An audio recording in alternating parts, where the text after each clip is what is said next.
100 سالہ کا ایک نوجوان بیمار پڑا ہوا تھا، بخار میں تپ رہا تھا۔ ڈاکٹر کہتے تھے کہ کوئی امید نہیں ہے، خاندان والے پریشان تھے، ماں رو رہی تھی، باپ دعائیں کر رہا تھا۔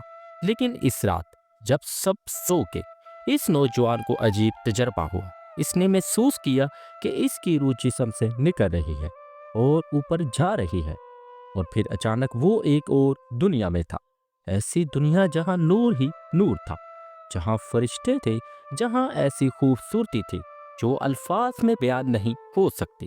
اور پھر ایک آواز آئی، اے نوجوان، تم مرنے والے نہیں، تمہیں ابھی واپس جانا ہے، تمہیں ایک بڑا کام کرنا ہے، تم نے دنیا کو علم اور روحانیت کی روشنی دینی ہے۔ جب صبح آنکھ کھلی تو بخار ختم ہو چکا تھا، جسم صحت مند تھا، لیکن یہ نوجوان اب وہ نوجوان نہیں رہا جو کل تھا۔ اس کی زندگی کا رخ مکمل طور پر بدل چکا تھا۔ اس ایک رات نے، اس تجربے نے اسے ایک عام انسان سے ایک عظیم ولی بنا دیا۔ اس دن اس کے دل میں صرف ایک ہی خواہش رہ گئی، اللہ کو جاننا، اللہ کے قریب ہونا اور اس کی محبت میں کھو جانا۔ یہ کون تھا؟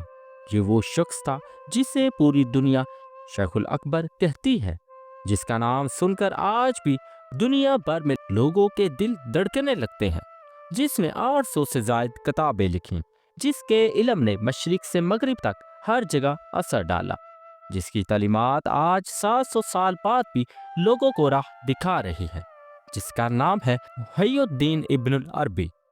دوستو، اگر آپ کو ایسی روحانی اور علمی شخصیات کے بارے میں جاننا پسند ہے، اگر آپ چاہتے ہیں کہ ایسی حیرت انگیز اور سچی کہانیاں سنتے رہیں، تو ابھی فوراً اس چینل کو سبسکرائب کریں، ویڈیو کو لائک کریں، اپنی رائے کمنٹ میں ضرور شیئر کریں، اور اپنے دوستوں اور عزیزوں کے ساتھ بھی یہ ویڈیو شیئر کریں تاکہ زیادہ سے زیادہ لوگ ان عظیم ہستیوں سے متعارف ہو سکیں۔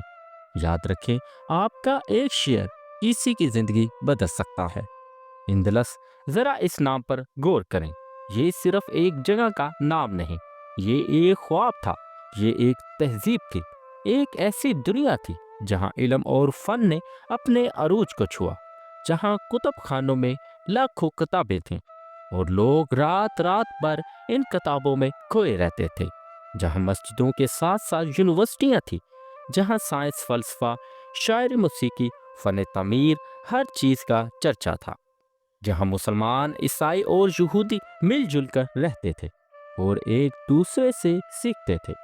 ایسی خوبصورت سرزمین پر جہاں سورج کی سنہری شعاعیں زیتون کے گھنے درختوں پر پڑتی تھیں، جہاں پہاڑوں سے صاف پانی کی ندیاں بہتی تھیں، جہاں باغات میں پھولوں کی خوشبو ہوا میں تیرتی تھی، جہاں مسجدوں کی اذانیں فضاؤں میں گونجتی تھیں اور لوگ سجدوں میں جھک جاتے تھے، وہاں ایک بچے نے آنکھیں کھولی جو آگے چل کے دنیا کی سب سے بڑی صوفی اور علمی شخصیات میں سے ایک بننے والا تھا۔ لیکن یہ کہانی صرف ایک شخص کی نہیں، یہ کہانی ہے ایک ایسے سفر کی جو اندلس کے مرسیہ سے شروع ہوا، پھر اشبیلیہ گیا، وہ شمالی افریقہ، پھر مصر، پھر حجاز، پھر عراق، اور آخر میں دمشق میں جا کر ختم ہوا۔ یہ کہانی ہے 25 سال کی مسلسل سیاحت کی، جس میں ایک انسان نے اپنی پوری زندگی علم کی تلاش اور اللہ کی محبت میں لگا دی۔ یہ کہانی ہے قربانیوں کی، مشکلات کی، صبر کی، اور آخر میں کامیابی کی۔ 12ویں صدی کا آخری دور تھا، اسلامی دنیا میں بڑی تبدیلیاں آ رہی تھی۔ اندلس میں مسلمانوں کی حکومت اپنے عروج سے گزر چکی تھی اور اب آہستہ آہستہ کمزور ہو رہی تھی۔ عیسائی بادشاہ شمال سے حملے کر رہے تھے اور ایک ایک کر کے علاقے واپس لے رہے تھے۔ مشرق میں صلیبی جنگیں جاری تھیں اور بیت المقدس پر قبضہ ہو چکا تھا۔ منگولوں کا خطرہ مشرق سے منڈلا رہا تھا، لیکن اس کے باوجود یہ وہ دور تھا جب علم اور روحانیت کا دورہ تھا۔ اندلس میں عظیم علماء، فلاسفر اور صوفیہ پیدا ہو رہے تھے۔ ابن رشد جیسے فلاسفر تھے جن کی کتابوں نے یورپ کو متاثر کیا۔ ابن طفیل جیسے فلسفی تھے جنہوں نے حیات بعد الموت پر لکھا۔ ابن حزم جیسے محدث تھے، اور محی الدین ابن العربی کا ظہور بھی اسی دور میں ہوا۔ یہ وہ وقت تھا جب تصوف اپنے عروج پر تھا۔ لوگ ظاہری علم کے پیچھے نہیں بھاگ رہے تھے بلکہ باطنی علم کی تلاش میں تھے۔ لوگ یہ سمجھنے لگے تھے کہ دین صرف نماز روزے تک محدود نہیں، بلکہ اس میں دل کی پاکیزگی، اللہ سے محبت اور روحانی ترقی بھی شامل ہے۔ اور اس دور میں جو صوفیہ پیدا ہوئے، ان میں سے ایک محی الدین ابن عربی بھی تھے۔ یہ کہانی شروع ہوتی ہے اندلس کے شہر مرثیہ سے، جہاں ایک شریف اور اعلیٰ خاندان میں سے ایک بچہ پیدا ہوا جو بعد میں شیخ الاکبر کہلایا گیا۔ آئیے آج میں آپ کو تفصیل سے بتاتا ہوں اس عظیم شخصیت کے بارے میں، ان کی زندگی کے ہر پہلو کو، ان کی جدوجہد کو، ان کے علم اور ان کی تعلیمات کو۔ محی الدین ابن عربی کا پورا نام ابو عبداللہ محمد بن علی بن محمد بن احمد بن عبداللہ الحاتمی الطائی تھا۔ جی ہاں، یہ لمبا نام ہے، لیکن اس میں ان کا پورا نسب چھپا ہوا ہے۔ ان کا تعلق عرب کے مشہور اور قدیم قبیلے طے سے تھا۔ یہ وہی قبیلہ ہے جس سے حاتم طائی جیسے سخی کا تعلق تھا۔ وہی حاتم طائی، اس کی سخاوت کی کہانیاں آج بھی لوگ سناتے ہیں۔ ان کا خاندان اندلس میں بہت معزز اور محترم تھا۔ یہ کوئی عام خاندان نہیں تھا بلکہ اشرافیہ میں شمار ہوتا تھا۔ ان کے والد کا نام علی بن محمد تھا اور وہ اشبیلیہ کے دربار میں ایک اہم عہدے پر فائز تھے۔ وہ بادشاہ کے مشیروں میں سے تھے اور حکومتی معاملات پہ ان کی رائے کو اہمیت دی جاتی تھی۔ خاندان میں علم اور ادب کا ماحول تھا۔ گھر میں کتابوں کا ذخیرہ تھا، علماء اور شاعر گھر آتے جاتے تھے۔ بچپن سے ہی محی الدین نے ایسا ماحول دیکھا جہاں علمی بحثیں ہوتی تھی، شعر و شاعری کی محفلیں سجتی تھی اور دین کی باتیں ہوتی تھیں۔ یہ وہ ماحول تھا جس نے بعد میں ان کی شخصیت کو تشکیل دیا۔ یہ ایک ایسا خاندان تھا جہاں دین اور دنیا دونوں کا توازن تھا۔ دنیاوی عہدے بھی تھے، مال اور دولت بھی تھی، لیکن ساتھ ہی دینی تعلیم کا پورا اہتمام تھا۔ نماز روزے کی پابندی تھی، قرآن کی تلاوت ہوتی اور بچوں کی تربیت پر خاص توجہ دی جاتی تھی۔ 17 رمضان 560 ہجری کو، جو 26 جولائی 1165 عیسوی بنتا ہے، مرثیہ میں ان کی ولادت ہوئی۔ مرثیہ اندلس کا ایک خوبصورت شہر تھا جو دریائے سیگورا کے کنارے کے قریب واقع تھا۔ یہ شہر اپنے خوبصورت باغات، پھلوں کے درختوں اور علمی ماحول کے لیے مشہور تھا۔ ولادت کے وقت کوئی خاص واقعہ تو نہیں ملتا، لیکن بچپن سے ہی یہ واضح تھا کہ یہ بچہ کوئی عام بچہ نہیں ہے۔ دوسرے بچوں کی طرح صرف کھیل کود میں وقت نہیں گزارتے تھے۔ جب ہم عمر بچے گلی میں کھیل رہے ہوتے تو یہ گھروں میں بیٹھ کر کتابیں دیکھتے رہتے۔ والدین کو حیرت ہوتی کہ یہ بچہ کھیل کود میں دلچسپی کیوں نہیں لیتا۔ جب محی الدین 7-8 سال کے تھے تو خاندان اشبیلیہ منتقل ہو گیا۔ والد کو وہاں ایک اہم عہدہ ملا تھا۔ اشبیلیہ اس وقت اندلس کا بہت بڑا شہر تھا اور علم اور فن کا مرکز تھا، جہاں دنیا بھر سے علماء آتے تھے۔ یہاں کتب خانے تھے جن میں ہزاروں کتابیں تھیں۔ یہاں مدرسے تھے جہاں مختلف علوم پڑھائے جاتے تھے۔ اشبیلیہ میں محی الدین کی تعلیم کا باقاعدہ آغاز ہوا، لیکن بچپن میں ہی علم میں کچھ ایسی خاص باتیں تھیں جو دوسروں سے مختلف تھیں۔ ان کی آنکھوں میں ایک گہرائی تھی، ایک سنجیدگی تھی۔ جب وہ کسی کو دیکھتے تو ایسا لگتا تھا جیسے اس کی روح کو دیکھتے ہیں۔ ان کی باتوں میں ایک خاص وزن ہوتا تھا۔ اشبیلیہ میں ابتدائی تعلیم کا آغاز ہوا۔ سب سے پہلے قرآن پاک حفظ کیا۔ یہ اس زمانے میں ہر مسلمان بچے کی تعلیم کا پہلا قدم ہوتا تھا۔ محی الدین کی یادداشت بہت تیز تھی۔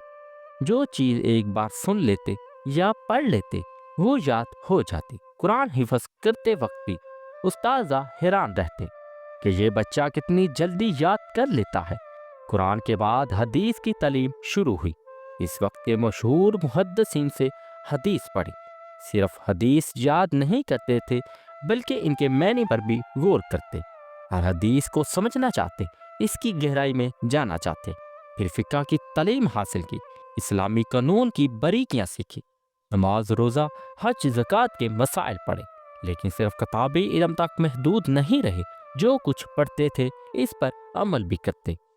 عربی زبان اور ادب میں بھی مہارت حاصل کی، شاعری پڑھنا شروع کی اور خود بھی شاعری کرنے لگے۔ ان کی شاعری میں گہرے معنی ہوتے، عام شاعری کی طرح صرف محبت یا فطرت کے بارے میں نہیں، بلکہ اللہ کی محبت، روح کی باتیں، زندگی کا مقصد، یہ سب ان کی شاعری میں ہوتا تھا۔ لیکن کچھ عرصہ بعد محی الدین کو محسوس ہونے لگا کہ یہ ظاہری علم تو ٹھیک ہے، لیکن کچھ کمی ہے۔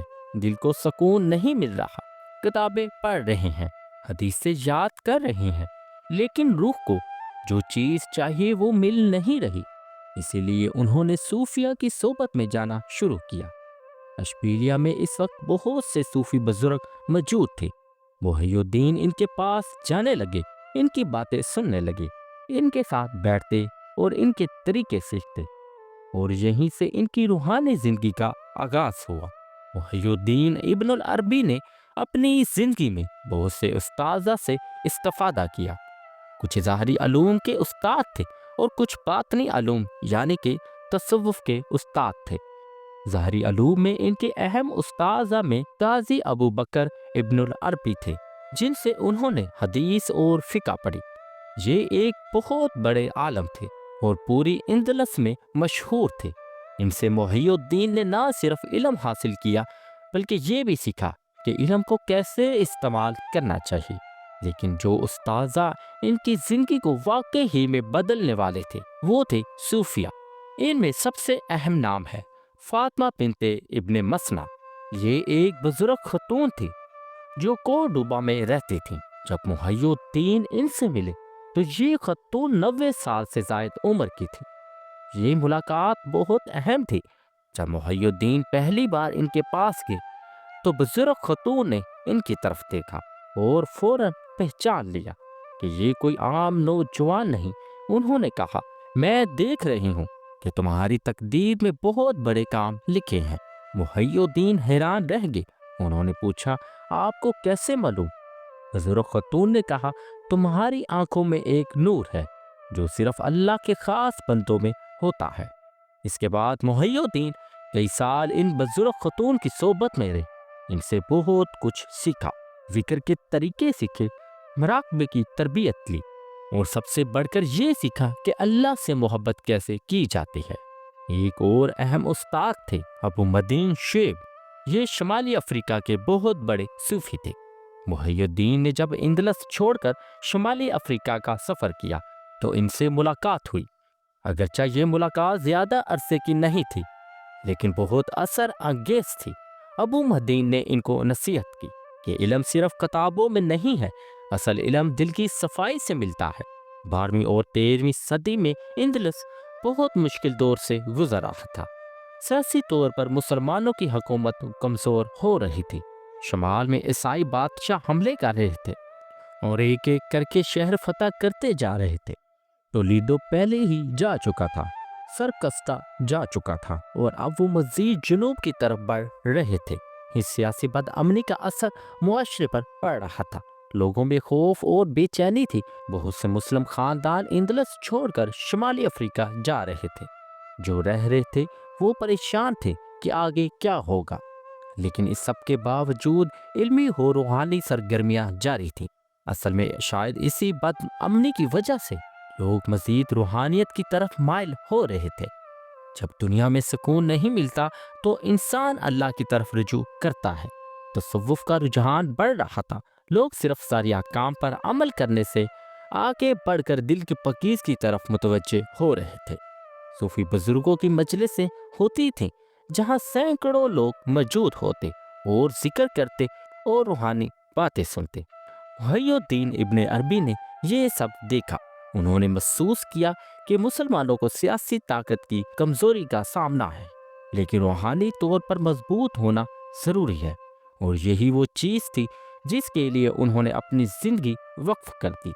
نوجوانی میں محی الدین ابن العربی کی شخصیت میں کئی خاص باتیں تھیں جو انہیں دوسروں سے ممتاز کرتے تھے۔ سب سے پہلی بات تو یہ تھی کہ وہ بہت سنجیدہ اور متفکر نوجوان تھے۔ جب ان کی عمر کے نوجوان دنیا کی چکا چوند میں کھوئے ہوتے، جب وہ عیش و عشرت میں وقت گزارتے، تو محی الدین کتابوں میں کھوئے رہتے۔ ان کی یادداشت بہت غیر معمولی تھی۔ جو چیز ایک بار پڑھ لیتے وہ ذہن میں محفوظ ہو جاتی، کسی کتاب کو دوبارہ دیکھنے کی ضرورت نہیں پڑتی تھی۔ یہ خدا داد صلاحیت تھی جو بعد میں ان کے کام آئی جب انہوں نے سینکڑوں کتابیں لکھی۔ لکھنے کا شوق بچپن سے موجود تھا۔ جب 10-12 سال کے تھے تو چھوٹی چھوٹی کتابیں لکھنے لگے، اپنے خیالات کو کاغذ پر اتارتے، شاعری کرتے۔ یہ عادت آگے چل کر ان کی سب سے بڑی خوبی بنی۔ لوگوں کے ساتھ ان کا برتاؤ بہت نرم اور شفیق تھا، کبھی کسی سے بدتمیزی سے بات نہیں کی۔ غریب ہو یا امیر، چھوٹا ہو یا بڑا، سب کے ساتھ ایک جیسا احترام سے پیش آتے۔ یہ اخلاق انہوں نے اپنے خاندان سے سیکھا اور پھر صوفیہ کی صحبت میں مزید نکھر آیا۔ ایک اور خاص بات یہ تھی کہ وہ بہت متواضع تھے۔ تکبر نام کو نہیں تھا۔ علم اتنا ہونے کے باوجود، اتنی صلاحیتیں ہونے کے باوجود، وہ ہمیشہ اپنے آپ کو ایک طالب علم سمجھتے، ہمیشہ سیکھنے کے لیے تیار رہتے۔ اگر کوئی نئی بات سنتے تو فوراً دلچسپی لیتے۔ رات کی نمازیں ان کا خاص معمول تھا۔ نوجوانی میں ہی تہجد کی پابندی شروع کر دی تھی۔ جب سب سو جاتے تو وہ اٹھ کر عبادت کرتے۔ یہ کوئی دکھاوا کی عبادت نہیں تھی، کسی کو پتہ بھی نہیں چلتا تھا۔ چپکے سے اٹھتے، وضو کرتے اور گھنٹوں نماز میں کھڑے رہتے۔ کھانے پینے میں بہت کم اتفاق کرتے۔ جب خاندان والے کہتے کہ اور کھاؤ تو کہتے بس کافی ہے۔ یہ بھی صوفیہ کا طریقہ تھا۔ کم کھانے سے جسم ہلکا رہتا ہے اور عبادت میں دل لگتا ہے۔ 15-16 سال کی عمر میں ایک واقعہ پیش آیا جو محی الدین کی پوری زندگی کا موڑ بن گیا۔ یہ واقعہ اتنا اہم ہے کہ خود ان کی تحریروں میں اس کا ذکر ملتا ہے۔ ایک دن وہ بیمار پڑ گئے، شدید بخار ہوا، طبیعت بہت خراب ہوئی، گھر والے پریشان ہو گئے، ڈاکٹروں کو بلایا گیا لیکن کوئی فائدہ نہیں ہوا، بخار بڑھتا ہی جا رہا تھا۔ حالت اتنی خراب ہو گئی کہ لوگوں کو لگا کہ شاید یہ نوجوان بچ نہیں پائے گا۔ ایک رات جب سب سو گئے، محی الدین کو ایک عجیب تجربہ ہوا۔ انہیں محسوس ہوا کہ ان کی روح جسم سے علیحدہ ہو رہی ہے اور اوپر اٹھنے لگے، اور پھر وہ اچانک ایک مختلف دنیا میں تھے، ایسی دنیا میں جس کی تعریف الفاظ میں نہیں کی جا سکتی۔ وہاں ہر طرف نور تھا، ایسا نور جو آنکھوں کو خیر نہیں کرتا بلکہ سکون دیتا ہے۔ فرشتے تھے، ایسی خوبصورتی تھی جو اس دنیا میں نہیں ہو سکتی۔ اور پھر انہیں ایک اور آواز سنائی دی۔ یہ آواز کانوں میں نہیں بلکہ دل سے سنائی دی۔ آواز نے کہا، اے نوجوان، گھبراؤ نہیں، تم مرنے والے نہیں ہو، تمہیں ابھی واپس جانا ہے، تمہیں ایک بڑا کام کرنا ہے، تم نے دنیا کو علم دینا ہے، روحانیت کی روشنی پھیلانی ہے۔ اس کے بعد انہیں ایسی باتیں دکھائی گئیں جو عام انسان کو نہیں دکھائی جاتی۔ کائنات کے راز، روح کی حقیقت، اللہ کی صفات، یہ سب کچھ ایک لمحے میں ان پر واضح ہو گیا۔ یہ تجربہ کتنی دیر کا تھا یہ کہنا مشکل ہے، شاید چند منٹ، شاید چند گھنٹے، لیکن ان کو لگا جیسے ایک پوری زندگی گزر گئی۔ جب صبح آنکھ کھلی تو بخار ختم ہو چکا تھا، جسم صحت مند تھا، لیکن محی الدین اب وہ نہیں رہی جو کل تھے۔ ان کی پوری زندگی بدل چکی تھی۔ جس چیز کو وہ تلاش کر رہے تھے وہ مل گئی۔ اب انہیں معلوم ہو گیا کہ انہیں کیا کرنا ہے۔ اس واقعے کے بعد روحانی تجربات کا سلسلہ شروع ہوا، کشف ہونے لگا، الہام ملنے لگا، خوابوں میں رہنمائی ملتی۔ کبھی کبھی ایسا ہوتا کہ وہ مراقبے میں بیٹھے ہیں اور اچانک ایک بات سمجھ آ جاتی۔ پہلے نہیں سمجھ آتی تھی، لیکن محی الدین بہت محتاط تھے۔ وہ جانتے تھے کہ شیطان بھی دھوکہ دے سکتا ہے، اس لیے جو بھی تجربہ ہوتا اس کو اپنے استاذہ سے پوچھتے، بزرگوں سے مشورہ کرتے اور صرف وہی باتیں قبول کرتے جو قرآن اور حدیث کے مطابقت ہوتی۔ محی الدین ابن عربی کی زندگی کا ہر لمحہ اللہ کی یاد میں گزرتا تھا۔ ان کا معمول کچھ اس طرح تھا کہ اگر کوئی دیکھتا تو حیران رہ جاتا۔ صبح کی نماز سے پہلے اٹھ جاتے، تہجد کی نماز پڑھتے۔ یہ صرف 2-4 رکعتیں نہیں بلکہ لمبی نماز ہوتی۔ کبھی کبھی تو ایک رکعت میں اتنی دیر قیام کرتے کہ پاؤں سوج جاتے، لیکن تھکاوٹ کا احساس نہیں ہوتا کیونکہ دل میں اللہ کی محبت کا سمندر موجود تھا۔ قرآن کی تلاوت ان کا خاص شغل تھا۔ روزانہ کم از کم ایک پارہ تو ضرور پڑھتے، لیکن یہ صرف زبان سے پڑھنا نہیں تھا۔ وہ ہر آیت پر غور کرتے، اس کے معنی پر سوچتے اور پھر اس سے اپنے لیے سبق نکالتے۔ ذکر ان کی زبان پر ہر وقت جاری رہتا۔ چلتے پھرتے اللہ اللہ کہتے رہتے، بیٹھتے ہوں تو سبحان اللہ، لیٹے ہوں تو الحمدللہ۔ یہ ذکر اتنا زیادہ تھا کہ لوگ کہتے تھے کہ ان کی سانس بھی ذکر تھی۔ مراقبہ ان کی روزانہ کی عبادت تھی۔ دن میں کئی بار ایسا ہوتا کہ وہ ایک کونے میں بیٹھ جاتے، آنکھیں بند کر لیتے اور اپنے اندر کی دنیا میں چلے جاتے، باہر کی دنیا سے بالکل بے خبر۔ اس حالت میں گھنٹوں گزر جاتے لیکن انہیں پتہ نہیں چلتا۔ روزے رکھنے کا بھی بہت شوق تھا۔ رمضان کے علاوہ پورے سال نفلی روزے رکھتے۔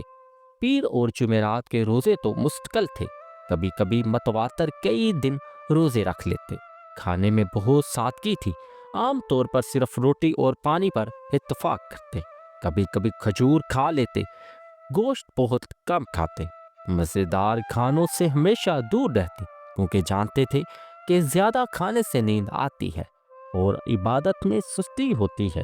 لباس بھی بہت سادہ تھا، صوفیہ کا خرقہ پہنتے، مہنگے کپڑے نہیں پہنتے تھے، صفائی کا بہت خیال رکھتے، لیکن دکھاوے سے دور رہتے۔ رات کو جب سب سو جاتے تو ان کی اصل عبادت شروع ہوتی۔ رات کی تنہائی میں وہ اللہ سے راز و نیاز کرتے، روتے گڑ گڑاتے اور اللہ سے قربت حاصل کرتے۔ محی الدین ابن عربی کی زندگی میں قربانیوں اور مشکلات کی کمی نہیں تھی۔ جب 33 سال کی عمر میں اندلس چھوڑنے کا فیصلہ کیا تو یہ کوئی آسان فیصلہ نہیں تھا۔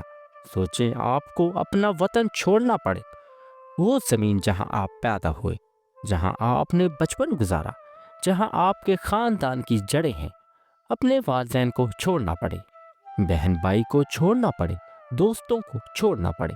یہ کتنا مشکل فیصلہ رہا ہوگا، لیکن انہیں لگا کہ اندلس میں اب وہ ماحول نہیں رہا، سیاسی حالات خراب ہو رہے تھے، عیسائی فوجیں قریب آتی جا رہی تھیں، اور سب سے بڑھ کر انہیں لگا کہ ان کا کام یہاں مکمل ہو گیا۔ اب انہیں آگے جانا ہے، نئی جگہیں دیکھنی ہیں، نئے لوگوں سے ملنا ہے اور علم کو زیادہ سے زیادہ پھیلانا ہے۔ 1198 عیسوی میں انہوں نے اندلس کو الوداع کہا، اور یہ ہمیشہ کے لیے الوداع تھا، اور پھر کبھی واپس نہیں آئے۔ اپنے وطن کی آخری جھلک دیکھی، دریا کو دیکھا، پہاڑوں کو دیکھا اور پھر مڑ کر چلے گئے۔ شمالی افریقہ کی وہاں بھی زیادہ عرصہ نہیں رہی، پھر مصر گئے، قاہرہ میں کچھ وقت گزارا، وہاں کے علماء سے ملے، کتب خانے دیکھے، لیکن دل کو سکون نہیں ملا۔ پھر حجاز کا رخ کیا، 1202 عیسوی میں حج کے لیے مکہ گئے، اور یہ سفر ان کی زندگی کا اہم موڑ ثابت ہوا۔ لیکن ان تمام سفر میں مشکلات بہت تھی۔ اس زمانے میں نہ ہوائی جہاز تھے، نہ گاڑیاں، اونٹوں یا گھوڑوں پر سفر ہوتا، کبھی کبھی پیدل چلنا پڑتا، راستے میں ڈاکو ہوتے، جنگلی جانور ہوتے، بیماریوں کا خطرہ ہوتا، مالی مشکلات بھی تھیں۔ اگرچہ ان کا خاندان امیر تھا، لیکن انہوں نے اس دولت سے فائدہ نہیں اٹھایا، اپنی ضرورتیں خود پوری کرتے، کبھی کسی کی مدد قبول نہیں کرتے۔ کبھی کبھی ایسا ہوتا کہ کھانے کو کچھ نہیں ہوتا، لیکن شکایت نہیں کرتے۔ اکیلا پن بھی ایک بڑا چیلنج تھا، گھر سے دور، خاندان سے دور، اجنبی شہروں میں، اجنبی لوگوں کے درمیان، کوئی اپنا نہیں جس سے دل کی بات کرے، لیکن وہ اللہ کے ساتھ تھے، اور اللہ کی یاد انہیں ہر تنہائی میں سکون دیتی۔ کچھ علماء نے ان کی مخالفت بھی کی، کہنے لگے کہ یہ نئی نئی باتیں کر رہے ہیں، یہ بدعت ہے، لیکن محی الدین نے کبھی جواب میں برا نہیں کہا، صبر سے کام لیا اور اپنا کام کرتے رہے۔ 1202 عیسوی میں جب محی الدین مکہ پہنچے تو ان کی عمر 37 سال تھی۔ یہ ان کی زندگی کا سب سے اہم دور تھا۔ مکہ پہنچ کر سب سے پہلے خانہ کعبہ کی زیارت کی۔ جب پہلی بار کعبہ کو دیکھا تو آنکھوں میں آنسو آ گئے۔ یہ وہ گھر تھا جس کی طرف وہ روزانہ 5 بار رک کر کے نماز پڑھتے تھے۔ اب سامنے کھڑا تھا، طواف کیا، ہر چکر میں دل سے دعا کی، خطیم میں لیٹ کر روئے، ملتزم میں سر رکھ کر گڑ گڑائے، صفا مروا کی سعی کی، عرفات لی، حج کی تمام رسومات انتہائی خشوع خضوع سے ادا کی۔ حج کے بعد محی الدین نے فیصلہ کیا کہ وہ کچھ عرصہ مکہ مکرمہ میں ہی گزاریں گی، اور یہ کچھ عرصہ 3 سال بن گیا۔ یہ 3 سال ان کی زندگی کا سب سے نتیجہ خیز سال تھا۔ مکہ میں رہتے ہوئے وہ روزانہ مکہ کے قریب بیٹھتے، گھنٹوں مراقبہ کرتے۔ ان مراقبوں میں ان پر بہت سے روحانی حقائق منکشف ہوئے، ایسی باتیں سمجھ میں آئی جو پہلے سمجھ نہیں آتی تھی۔ کعبے کو دیکھتے اور سوچتے، یہ صرف پتھر کی عمارت نہیں ہے، یہ اللہ کا گھر ہے جہاں اللہ کی خاص رحمت ہے، یہی دعائیں قبول ہوتی ہیں۔ اور جب یہ خیال آتے تو دل میں ایک عجیب کیفیت طاری ہو جاتی۔ رات کو جب حرم خالی ہو جاتا تو وہ طواف کرتے، خاموش رات، خاموش کعبہ، اور ایک انسان جو اپنے رب سے باتیں کر رہا ہے۔ یہ لمحات ان کے لیے بہت قیمتی تھے۔ مکہ میں رہتے ہوئے ان کی ملاقات بہت سے علماء اور صوفیاء سے ہوئی۔ دنیا بھر سے لوگ حج کے لیے آتے تھے، ایران سے، عراق سے، ترکی سے، مصر سے، ہر جگہ سے۔ محی الدین سب سے ملتے، ان سے علمی گفتگو کرتے، اپنے خیالات شیئر کرتے، اور سب سے اہم بات یہی، انہوں نے اپنی سب سے مشہور کتاب الفتوحات مکیہ لکھنا شروع کی۔ یہ کتاب صوفیانہ علوم کا ایک مکمل انسائکلوپیڈیا ہے۔ ان میں 560 ابواب ہیں، ہر موضوع پر تفصیل سے لکھا ہے۔ یہ کتاب لکھتے ہوئے کبھی کبھی ایسا ہوتا کہ وہ لکھ رہے ہیں اور ان پر ایک کیفیت طاری ہو جاتی، ہاتھ خود بخود چل رہا ہے اور الفاظ کاغذ پر اتر رہے ہیں۔ بعد میں جب پڑھتے تو خود حیران ہوتے کہ یہ سب کہاں سے آیا۔ محی الدین ابن عربی کی زندگی کا ایک حیرت انگیز پہلو یہ ہے کہ مسلسل سفر میں رہنے کے باوجود انہوں نے اتنی زیادہ کتابیں لکھیں۔ آج کل کے زمانے میں جب ہمارے پاس ہر سہولت ہے، کمپیوٹر ہے، پرنٹر ہے، تب بھی اتنی کتابیں لکھنا مشکل ہے۔ لیکن ان کے زمانے میں تو قلم اور دوا تھی، کاغذ بھی مشکل سے ملتا تھا۔ کہا جاتا ہے کہ محی الدین نے 800 سے زائد کتابیں، رسالے اور مکالمے لکھے۔ ان میں سے 700 کے بارے میں تو پختہ معلومات ہیں، اور ان میں سے 400 سے زائد آج بھی محفوظ ہیں اور دنیا بھر کی لائبریریوں میں موجود ہے۔ ان کی کتابوں کے موضوعات بہت متنوع ہیں۔ تفسیر قرآن پر لکھا، حدیث پر لکھا، فقہ پر لکھا، تصوف پر لکھا، فلسفہ پر لکھا، اخلاق پر لکھا، شاعری کی نثر لکھی، عربی میں لکھا اور فارسی میں لکھا۔ ان کی سب سے مشہور کتاب الفتوحات المکیہ ہے، جس کا ذکر ہو چکا۔ یہ کتاب اتنی ضخیم ہے کہ چھپی ہوئی شکل میں 14 جلدوں میں ہے۔ ان میں تصوف کے ہر پہلو پر بات کی گئی ہے۔ دوسری مشہور کتاب فصوص الحکم ہے۔ یہ کتاب انہوں نے 1229 عیسوی میں دمشق میں لکھی۔ اس میں 27 انبیاء کرام کے بارے میں لکھا۔ ہر نبی کی خاص حکمت اور روحانیت کے مقام کو بیان کیا گیا۔ محی الدین کا کہنا ہے کہ یہ کتاب انہیں خواب میں رسول اللہ صلی اللہ علیہ وآلہ وسلم نے عطا فرمائی اور فرمایا اسے لوگوں تک پہنچاؤ۔ جب آنکھ کھلی تو انہوں نے وہ سب کچھ لکھنا شروع کیا جو خواب میں دیکھا تھا۔ ان کی شاعری بھی بہت مشہور ہے۔ ترجمان الاشواق ان کا مشہور شاعری مجموعہ ہے۔ اس میں محبت کے گیت، لیکن یہ کوئی عام محبت نہیں بلکہ اللہ سے محبت۔ ہر شعر میں گہرے روحانی معنی چھپے ہوئے ہیں۔ لکھنے کا ان کا انداز بہت خاص تھا، کبھی کبھی بہت آسان زبان استعمال کرتے تاکہ عام آدمی بھی سمجھ سکے، اور کبھی بہت گہری اور فلسفیانہ زبان استعمال کرتے جو علماء اور صوفیاء ہی سمجھ سکتے تھے۔ دلچسپ بات یہ ہے کہ وہ سفر کے دوران بھی لکھتے رہتے۔ اونٹ پر سوار ہیں، صحرا میں سفر کر رہے ہیں اور لکھ رہے ہیں۔ رات کو کسی صحرا میں رکے مسافر سو کے اور وہ شمع کی روشنی میں لکھ رہے ہیں۔ محی الدین ابن عربی صرف لکھنے والے عالم نہیں تھے، وہ لوگوں کی رہنمائی بھی کرتے تھے۔ جہاں جاتے لوگ ان کے پاس آ جاتے۔ کچھ لوگ علمی سوالات لے کر آتے، قرآن کی کوئی آیات سمجھ نہیں آتی، کوئی حدیث مشکل لگتی ہے، فقہ کا کوئی مسئلہ پیچیدہ لگتا ہے۔ محی الدین بہت صبر سے سنتے اور پھر تفصیل سے جواب دیتے۔ ان کا طریقہ یہ تھا کہ وہ سوال کرنے والے کی ذہنی سطح کو سمجھتے اور اسی کے مطابق جواب دیتے۔ کچھ لوگ روحانی مسائل لے کر آتے، کہتے کہ نماز میں دل نہیں لگتا، عبادت میں لذت نہیں آتی، گناہوں سے بچ نہیں پاتے۔ وحی الدین ان کو نرمی سے سمجھاتے، کبھی کسی کو ڈانٹتے نہیں تھے، پیار سے راستہ بتاتے۔ ان کا طریقہ تعلیم بہت منفرد تھا۔ وہ صرف کتابی باتیں نہیں کرتے بلکہ زندگی کی مثالیں دیتے، کہانیاں سناتے، ایسی باتیں کرتے جو دل میں اتر جاتی۔ مکہ میں جب رہے تو وہاں باقاعدہ درس ہوتا تھا، حرم میں بیٹھتے اور لوگ جمع ہو جاتے، تفسیر قرآن پڑھاتے، حدیث کی تشریح کرتے، تصوف کے مسائل سمجھاتے۔ بعد میں جب دمشق میں مستقل سکونت اختیار کی تو وہاں بھی یہ سلسلہ جاری رہا۔ ایک مدرسہ قائم ہوا جہاں وہ پڑھاتے تھے، دور دور سے طالب علم آتے۔ ان کے شاگرد کہتے تھے کہ ان سے پڑھنا ایک خاص تجربہ تھا۔ وہ صرف معلومات نہیں دیتے تھے بلکہ طالب علم کی روح کو بیدار کرتے تھے۔ جو چیزیں سمجھاتے ان کے پیچھے حکمت بھی بتاتے تھے۔ کبھی کبھی ایسا ہوتا کہ وہ درس دے رہے ہیں اور اچانک خاموش ہو جاتے، طالب علم انتظار کرتے، پھر کچھ دیر بعد بولتے اور کہتے کہ ابھی ایک بات سمجھ آئی، اسے لکھ لو۔ محی الدین ابن عربی کے بہت سے شاگرد تھے جو خود بھی بڑے عالم اور صوفیہ بنے۔ ان میں سب سے مشہور نام صدر الدین کونوی کا ہے۔ صدر الدین کونوی محی الدین کے سوتیلے بیٹے تھے۔ جب محی الدین نے دوسری شادی کی تو کونوی ان کی بیوی کا بیٹا تھا، لیکن محی الدین نے اس سے اپنے بیٹے سے بھی زیادہ محبت کی اور اسے اپنا علم سکھایا۔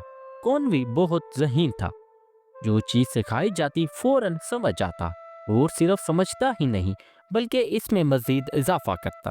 محی الدین کو اس سے بہت توقعات تھی اور وہ پوری ہوئی۔ محی الدین کے وفات کے بعد کونوی نے ان کی تعلیمات کو آگے پھیلایا، ترکی میں رہے اور وہاں تدریس کی۔ ان کے شاگرد ہوئے جو آگے چل کر بڑے عالم بنے۔ اس طرح محی الدین کا سلسلہ بڑھتا گیا۔ ایک اور مشہور شاگرد تھے سائن الدین بن علی ترکا۔ یہ ایران سے تھے اور محی الدین سے بہت متاثر تھے۔ انہوں نے محی الدین کی کتابوں میں شرح لکھی اور فارسی میں ان کی تعلیمات کو پھیلایا۔ عبد الرحمن جامی جو بعد میں ایک بہت بڑے شاعر اور صوفی بنے، وہ بھی محی الدین کے فکری جانشین تھے۔ اگرچہ وہ ان کے براہ راست شاگرد نہیں تھے لیکن ان کی کتابوں سے بہت متاثر تھے۔ محی الدین کا اثر صرف ان کے براہ راست شاگردوں تک محدود نہیں رہا۔ ان کی کتابیں پڑھ کر بہت سے لوگوں کی زندگیاں بدل گئیں۔ ایران میں، ترکی میں، ہندوستان میں، مصر میں، ہر جگہ ان کے پیروکار پیدا ہوئے۔ آج بھی دنیا بھر میں لوگ ان کی کتابیں پڑھتے ہیں۔ یونیورسٹیوں میں ان پر تحقیق ہوتی ہے، کانفرنسیں ہوتی ہیں، نئی نئی تشریحیں لکھی جاتی ہیں۔ یہ ان کے علم کی عظمت ہے۔ محی الدین ابن عربی کی سب سے اہم تعلیم وحدت الوجود کا تصور ہے۔ یہ ایک بہت گہرا فلسفیانہ تصور ہے۔ آسان الفاظ میں وحدت الوجود کا مطلب ہے کہ اصل حقیقت صرف اللہ ہے، باقی سب کچھ اللہ کے تجلیات ہیں۔ جیسے سورج کی روشنی مختلف چیزوں پر پڑتی ہے اور ہر چیز میں الگ نظر آتی ہے لیکن روشنی ایک ہی ہے، اسی طرح اللہ کی ذات ایک ہے اور یہ پوری کائنات اس کی تجلی ہے۔ یہ تصور بہت گہرا ہے اور اسے سمجھنا آسان نہیں۔ خود محی الدین نے کہا کہ یہ بات ہر کوئی نہیں سمجھ سکتا، اسے سمجھنے کے لیے روحانی تجربہ ضروری ہے۔ لیکن کچھ علماء نے اس تصور پر تنقید بھی کی، کہا کہ یہ شرک کی طرف لے جا سکتا ہے۔ محی الدین نے جواب دیا کہ لوگ غلط سمجھ رہے ہیں۔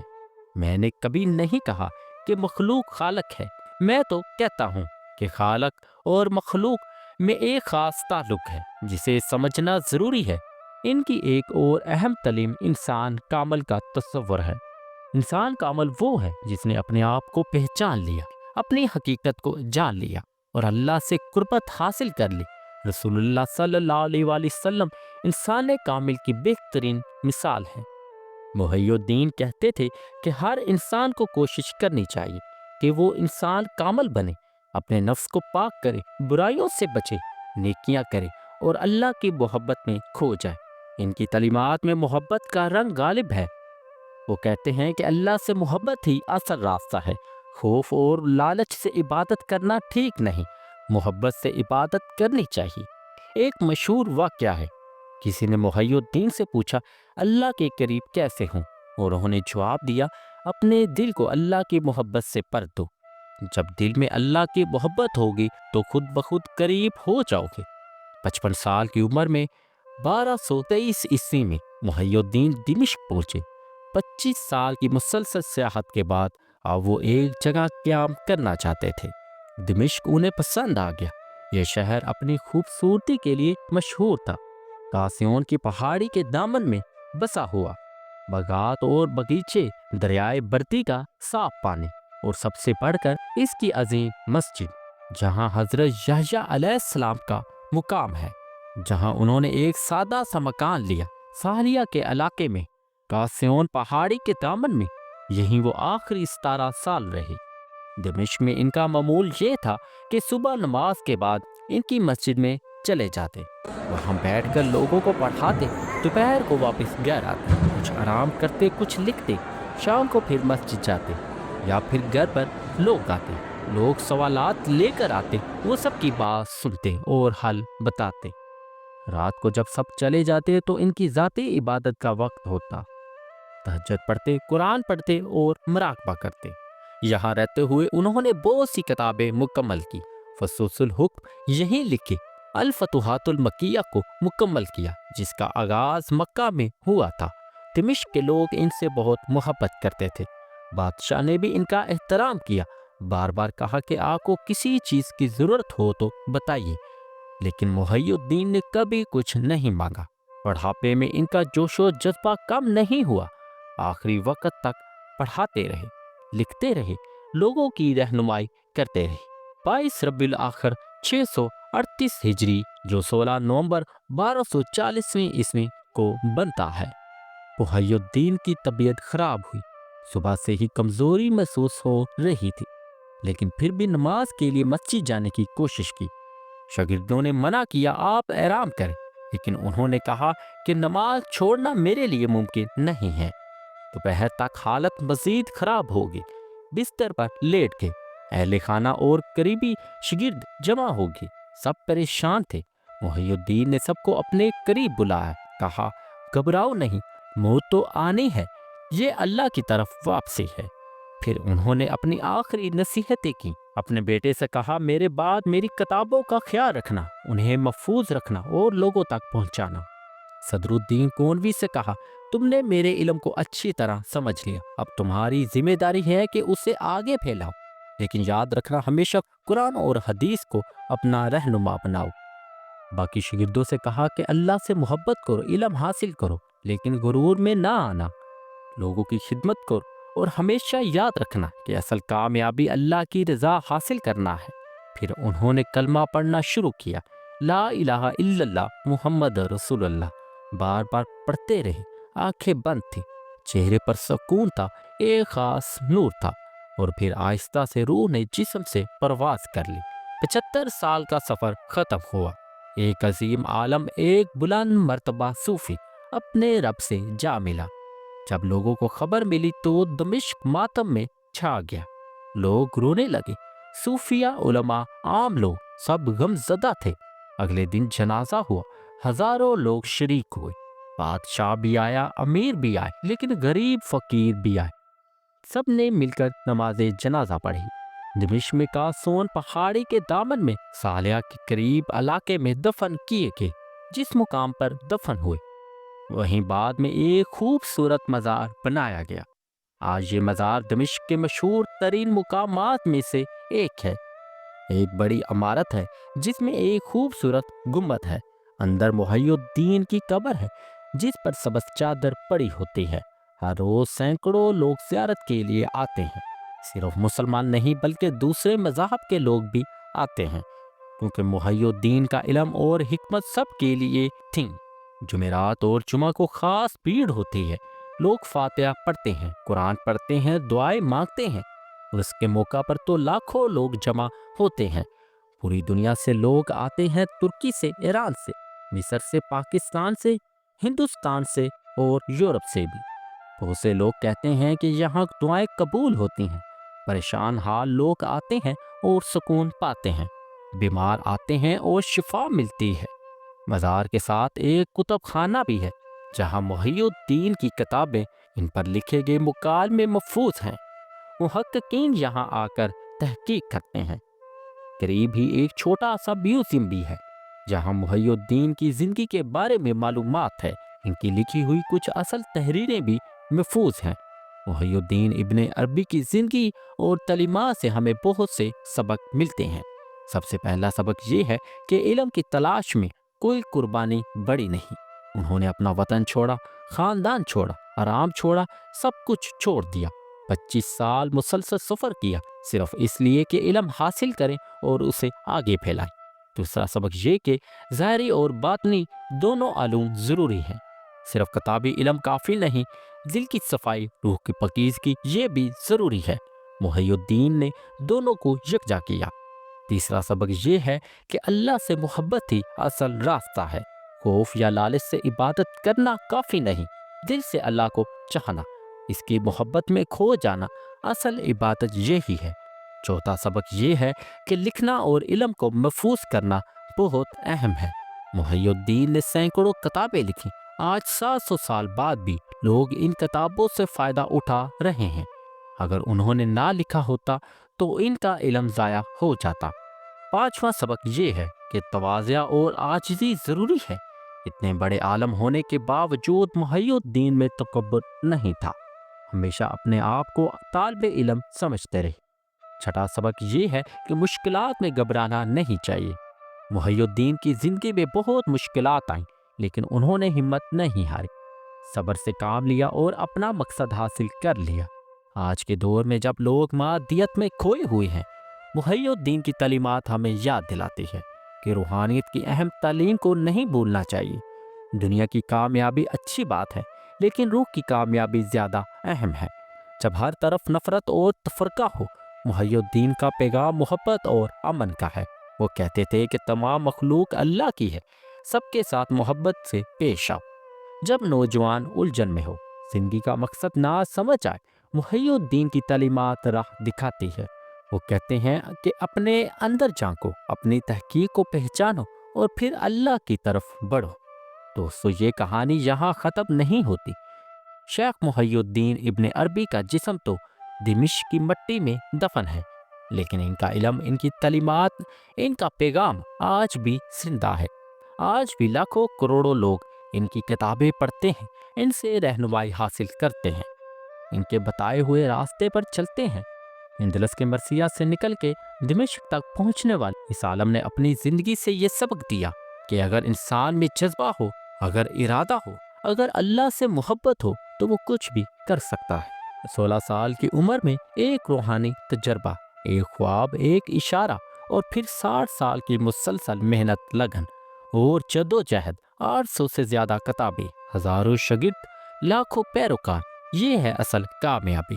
آج جب آپ مشکلات میں ہوں، جب زندگی مشکل لگے، جب راستے نہ سوجے، تو محی الدین کی زندگی کو یاد کریں۔ انہوں نے کتنی مشکلات کا سامنا کیا، لیکن کبھی ہار نہیں مانی، اور آخر میں وہ مقام حاصل کیا جو بہت کم لوگوں کو ملتا ہے۔ ان کی سب سے بڑی تعلیم یہ تھی کہ اللہ سے محبت کرو، علم حاصل کرو اور لوگوں کی خدمت کرو۔ اتنی سادہ بات لیکن اتنی گہری۔ اگر ہم اس پر عمل کر لیں تو ہماری زندگی بدل سکتی ہے۔ آج بھی جب کوئی دمشق میں ان کے مزار پر جاتا ہے تو سکون ملتا ہے۔ کیوں؟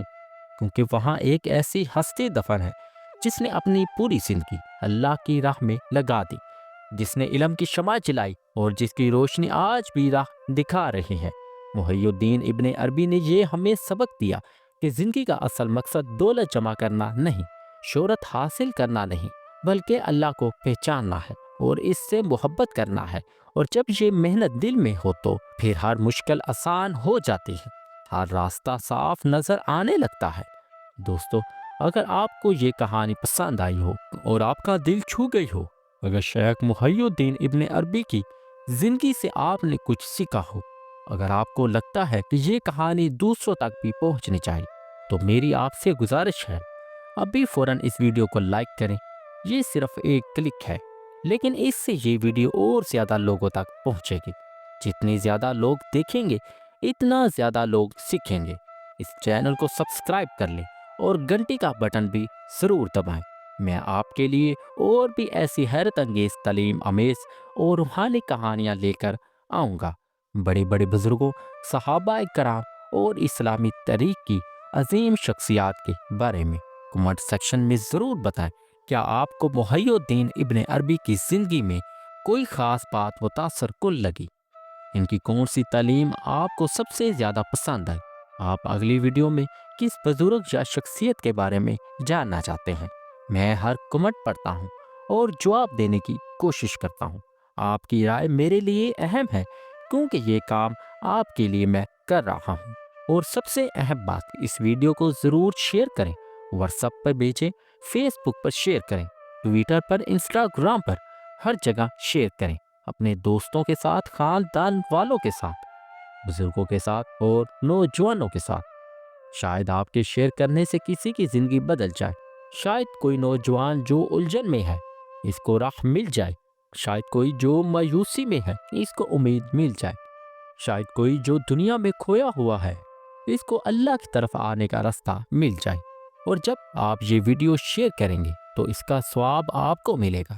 رسول اللہ صلی اللہ علیہ وآلہ وسلم نے فرمایا، جس نے کسی نیکی کی طرف رہنمائی کی اس کو اتنا ہی اجر ملے گا جتنا اس شخص کو ملے گا جو اس پر عمل کرے گا۔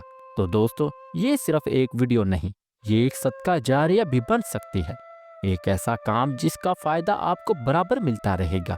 آخر میں دعا ہے کہ اللہ پاک ہمیں محی الدین ابن عربی جیسے بزرگوں کی تعلیمات پر عمل کرنے کی توفیق دے، ہمیں علم حاصل کرنے کا شوق دے، ہمیں اپنے دلوں کو اللہ کی محبت سے بھرنے کی توفیق دے، ہمیں صبر اور ہمت دے، اور ہمیں دنیا اور آخرت دونوں میں کامیاب بنائے۔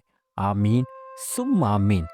یاد رکھیں دوستو، زندگی بہت مختصر ہے، ہم نہیں جانتے کب ہماری آخری سانس ہو، تو جب تک وقت ہے علم حاصل کریں، نیک کام کریں، اللہ سے قریب ہوں۔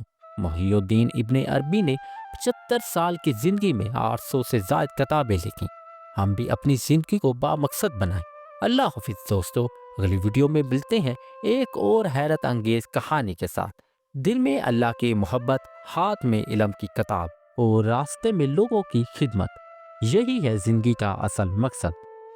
اس کے ساتھ ہی مجھے اجازت دے۔ اللہ حافظ۔